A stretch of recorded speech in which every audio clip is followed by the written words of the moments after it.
Cohesion and Conflict is a coiled serpent with the head on both ends.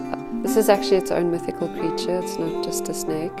And in Greek mythology, it's called an amphisbaena and falls from the severed head of the Gorgon Medusa.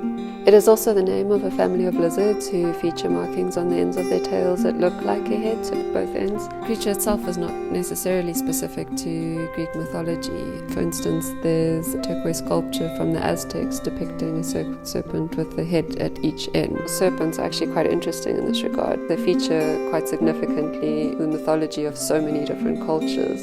Symbolically speaking, they're usually linked to death and rebirth, I guess through the shedding of old skin. But to get back to the word amphisbaena, it means to go both ways. In mythology, for a creature like that to even move at all, there would need to be a total agreement between both heads. One head would go in the mouth of the other head and it would roll like a wheel.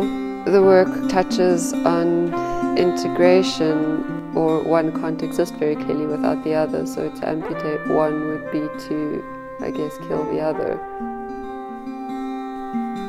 So for the sculpture, I think maybe a useful entry point would be to explain the title. The structure of the title references the hierarchical structure present in the taxonomic classification of plants. So I've titled the work in two parts. The first part, Amaranthine, references a mythical flower in John Milton's Paradise Lost, which never wilts. The second part of the title, which means the abyss calls upon the abyss. So, while I believe this is in the Bible, I was also referencing a quote from Nietzsche, which reads, "Battle not with monsters, lest ye become a monster, and if you gaze into the abyss gazes also into you." Referencing the fall from grace and the relationship between cause and effect, communication, stuff like that. But there's no time for that here, so I'll leave that for everyone else to unpack. So the work itself is made of over 700 individual units of folded paper.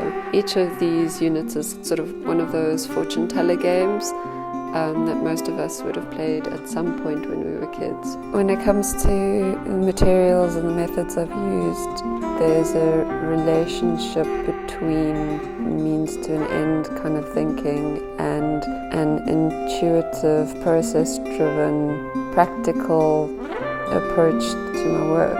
Certain kind of meditative ritual element to the extreme repetition of folding, connecting them all and creating this bigger composite work. The thought at the time revolved a lot around the idea of bone, the way in which the folded pieces of paper make up the serpent is kind of angular and structured and was representative of the skeleton or of the snake.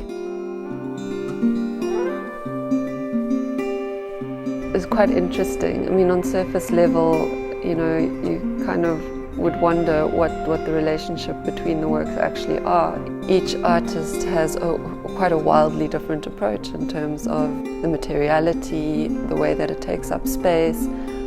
I guess also, just a reminder that having different perspectives and difference is quite a beautiful and human thing, and it's part of what makes existence interesting and what makes humanity quite beautiful.